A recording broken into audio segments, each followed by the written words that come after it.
I'm Leslie Duvernay, California-based realtor, investor, and landlord coach, and I actually teach landlords how to lease out their rental properties without having to use an agent, someone like me, or a property manager. And if you don't want to lease it yourself, then I also teach you how to make the right hire. Now, I work primarily in the greater Sacramento region, down in San Diego, and we also cover up in Shasta County in far Northern California. But what I'm going to share with you applies statewide across the great state of California. So if you own rental property, here is what matters in 2026. Now, most landlords that lose money, they usually lose money not necessarily because of bad tenants, but because they have no system in place. Now, I will tell you right now, the rental market has significantly shifted, and it's been shifting over the last several months. So what may have worked for you last year or at your last vacancy a couple years ago is not going to work today. For most markets, rental inventory is really high, so the competition is intense. What we're seeing right now is much longer days on market, so the time that your property takes to get rented, and what we're seeing is rental tenants being far more selective. So as always, in this great state, we just have to shift and adapt, which applies to really any market, even if you're not in California. But what I will tell you is what we're seeing success with is the rentals that are prepped well. When you're showing your property when it's move-in ready, those properties tend to lease quicker than the other one. Whereas the pattern that we're seeing success with is that when you're showing your rental property and it's move-in ready, as compared to a property that has deferred maintenance or ongoing maintenance, or maybe there's in-progress repairs taking place, tenants are going to move on to the next property that is move-in ready when they tour it. It might seem really silly if you have an active repair, but I can tell you the mindset of a tenant is they are just going to move on because there's so much choice. So if you have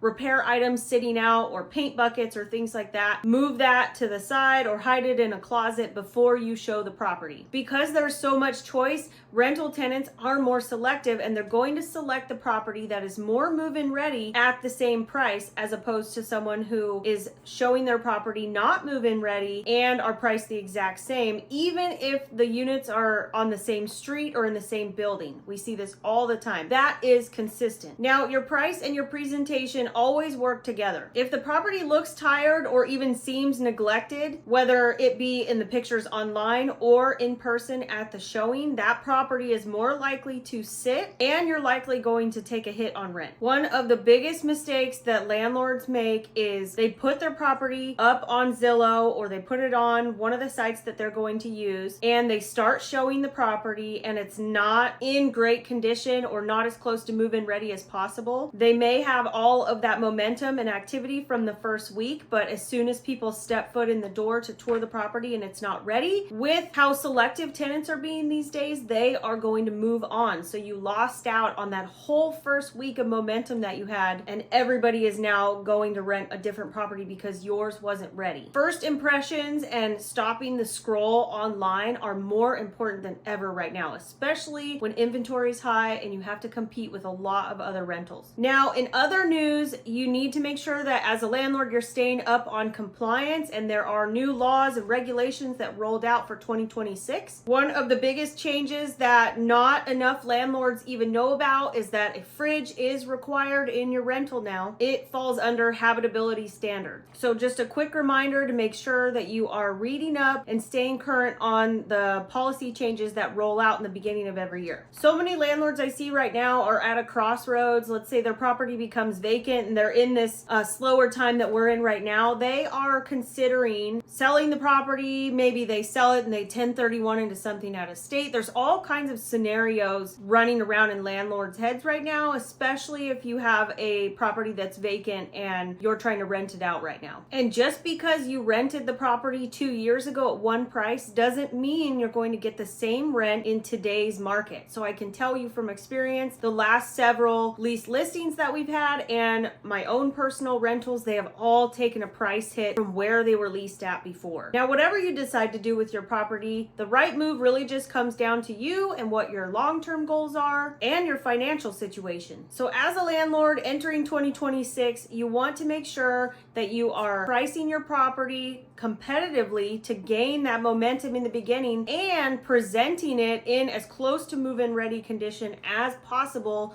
So when you have all of the momentum and all of those leads flowing in for the first few weeks of when the property listed on one of the websites like Zillow, for example, then when they tour, they are not let down. And tenants being so selective, if your property's not ready, they're going to move on to another property that is. Now, if you're watching this on YouTube, comment below landlord and I'll get you access to all of my landlord resource guides. If you got this via our newsletter, then go ahead and reply to the message and I'll send you the resource guides and also info on our program for landlords, Lease Like a Boss. And for our wonderful past clients, if you are considering renting your property out or want to chat through a scenario, reach out anytime. We're happy to help. And as always, happy landlording!